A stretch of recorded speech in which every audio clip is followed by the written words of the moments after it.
പ്രിയ കൂട്ടുകാരെ, ഇന്ന് നമ്മൾ പറയുന്നത് നിശബ്ദതയെപ്പറ്റിയാണ്. നമ്മൾ നിശബ്ദത പാലിച്ചാൽ ഒരുപാട് ഗുണങ്ങൾ നമ്മുടെ ജീവിതത്തിലേക്ക് കടന്നുവരും. നിശബ്ദത പാലിക്കുക എന്ന് പറഞ്ഞാൽ അത് മിണ്ടാതെ നടക്കുകയല്ല. നമ്മൾ വേണ്ടിടത്ത് മാത്രം സംസാരിക്കുക, വേണ്ടാത്തിടത്ത് സംസാരിക്കാതിരിക്കുക. അതിനെപ്പറ്റി ഒരു 4 പ്രധാന കാര്യങ്ങളാണ് ഞാനിവിടെ പറയാൻ പോകുന്നത്. നിശബ്ദതയുടെ ശക്തിയെ നിങ്ങൾ തിരിച്ചറിയൂ. ആ 4 കാര്യങ്ങൾ നിങ്ങൾ തീർച്ചയായും ഒന്ന് കേട്ടുനോക്കൂ കൂട്ടുകാരെ. അതിലൊന്നാമത്തെ കാര്യം കേട്ടോളൂ. പലരും പറയുന്ന ഒരു വാക്കാണ്, ഞാൻ വളരെ ഓപ്പൺ മൈൻഡുകാരനാണ്, ഞാൻ വളരെ ഓപ്പൺ മൈൻഡുകാരിയാണ്, എൻ്റെ ഉള്ളിലൊന്നുമില്ല, ഞാൻ വളരെ നിഷ്കളങ്കനാണ്. ഇങ്ങനെയെല്ലാം ചില ആളുകൾ പറയും. ചിലപ്പോഴൊക്കെ നമ്മൾ തന്നെ ഇങ്ങനെ പറയാറുണ്ടല്ലോ ജീവിതത്തിൽ. എന്നാൽ നമ്മളൊരു കാര്യം ഓർക്കണം. നമ്മൾ എന്തെങ്കിലും ഒരു പദ്ധതി തുടങ്ങുവാൻ ആലോചിച്ചാൽ നമ്മൾ അതിങ്ങനെ പറഞ്ഞു നടക്കേണ്ട ആവശ്യമില്ല. നമ്മൾ പുതുതായി തുടങ്ങുന്ന പദ്ധതിയെപ്പറ്റി ചിലപ്പോൾ നമ്മുടെ ഫ്രണ്ട്സിനോ നമ്മുടെ ബന്ധപ്പെട്ടവരോട് നമ്മൾ പറയാറുണ്ട്. നമ്മൾ ഈ പറയപ്പെടുന്ന വ്യക്തി ചിലപ്പോൾ ആ വ്യക്തി തീരെ റിസ്ക് എടുക്കുവാൻ താല്പര്യമില്ലാത്ത ആളായിരിക്കും. നമ്മൾ വിജയിക്കുന്നത് കാണാൻ ഇഷ്ടപ്പെടാൻ ആഗ്രഹമില്ലാത്ത ഒരാളായിരിക്കും. അതൊന്നും നമുക്കറിയില്ല. അതുകൊണ്ട് നമ്മൾ എല്ലാ കാര്യങ്ങളും എല്ലാവരോടും പറയാതിരിക്കുക. അത് നമുക്ക് നെഗറ്റീവായിട്ട് വരും. നമ്മുടെ പദ്ധതികൾ നമുക്ക് മുന്നോട്ട് കൊണ്ടുപോകാൻ സാധിക്കുകയില്ല.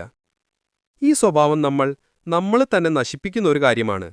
അതുകൊണ്ട് നമ്മൾ എന്തെങ്കിലും പുതുതായിട്ട് പദ്ധതി തുടങ്ങുവാൻ ആഗ്രഹിച്ചിട്ടുണ്ടെങ്കിൽ അത് നിങ്ങൾ ആരോടും പറയരുത്. അത് നമ്മൾ വിജയിച്ച് കാണിച്ചു കൊടുക്കുക. കൂട്ടുകാരെ, രണ്ടാമത്തെ കാര്യം, നമ്മുടെ കാര്യങ്ങൾ നമുക്ക് വേണ്ടപ്പെട്ടവരുടെ എല്ലാം അഭിപ്രായം ചോദിക്കും. നമ്മൾ എന്ത് പദ്ധതി തുടങ്ങുമ്പോഴും നമ്മൾ വേണ്ടപ്പെട്ട ആളുകളുടെ അഭിപ്രായം ചോദിക്കും.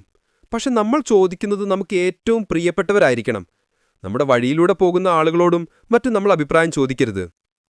നമ്മുടെ പ്രിയപ്പെട്ടവർ തന്നെ ആയിക്കോട്ടെ, എന്നാലും അവർക്ക് നമ്മെ സഹായിക്കാൻ പറ്റുമെന്ന് നിങ്ങൾക്ക് തോന്നുന്നുണ്ടോ?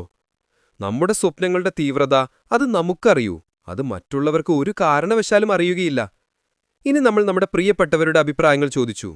ഒരുപക്ഷേ അവർ നമുക്ക് ഭാവിയിൽ എന്തെങ്കിലും സംഭവിക്കുമെന്ന് കരുതി ചിലപ്പോൾ നമ്മെ അതിൽ നിന്ന് നമ്മളെ പിന്തിരിപ്പിക്കാൻ നോക്കും. അതുകൊണ്ട് നിങ്ങളുടെ സ്വപ്നങ്ങൾ നിങ്ങൾ മാത്രം അറിയുക. നേരത്തെ പറഞ്ഞ പോലെ തന്നെ മറ്റുള്ളവർ നമ്മൾ ഉയർച്ചയിലെത്തിയതിനു ശേഷം നമ്മളെ അറിയട്ടെ. അപ്പോൾ നിങ്ങളെ ആളുകൾ അത്ഭുതത്തോടെ നോക്കും കൂട്ടുകാരെ. മൂന്നാമത്തെ കാര്യം, നമ്മൾ എപ്പോഴും ചെയ്യുന്നൊരു പരിപാടിയാണ് ഷോ കാണിക്കൽ. ഇന്നത്തെ കാലഘട്ടത്തിൽ വാട്സപ്പ് സ്റ്റാറ്റസ് വെച്ച് മറ്റുമെല്ലാം നമ്മൾ ഒരുപാട് ഷോ കാണിക്കുന്നുണ്ട്. ആ ഷോ കാണിക്കുന്നതെല്ലാം നമ്മളെ തന്നെ തിരിഞ്ഞുകൊത്തും. അതുകൊണ്ട് പരമാവധി കുറയ്ക്കുക. കാരണം എന്തെന്ന് വെച്ചാൽ, നമ്മൾ ഈ ഷോ കാണിച്ച് നടക്കുമ്പോൾ നമ്മളൊരു വലിയ സംഭവമാണ് എന്ന് നമുക്കെല്ലാം അറിയാമെന്ന് മറ്റുള്ളവർ ചിന്തിക്കും. അങ്ങനെ ആവുമ്പോൾ ആളുകൾ നമ്മളിൽ നിന്നും അകന്നുപോകും. നമ്മൾ ആളുകളെ ബോധിപ്പിക്കുവാൻ വേണ്ടി ജീവിക്കരുത് കൂട്ടുകാരെ. അപ്പോൾ നമ്മൾ ഷോ കാണിക്കുന്നത് പരമാവധി കുറയ്ക്കുക.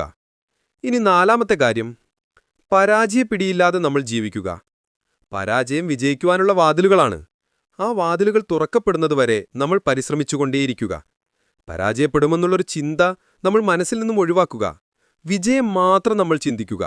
വിജയിക്കുവാൻ വേണ്ടി നമ്മൾ ശ്രമിക്കുക. നമ്മുടെ വിജയം കണ്ടെത്തുന്നതുവരെ മുന്നോട്ടു പോകുക.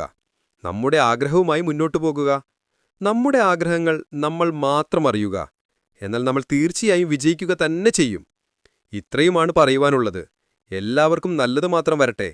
അടുത്തൊരു വീഡിയോയുമായി പിന്നീട് വരാം.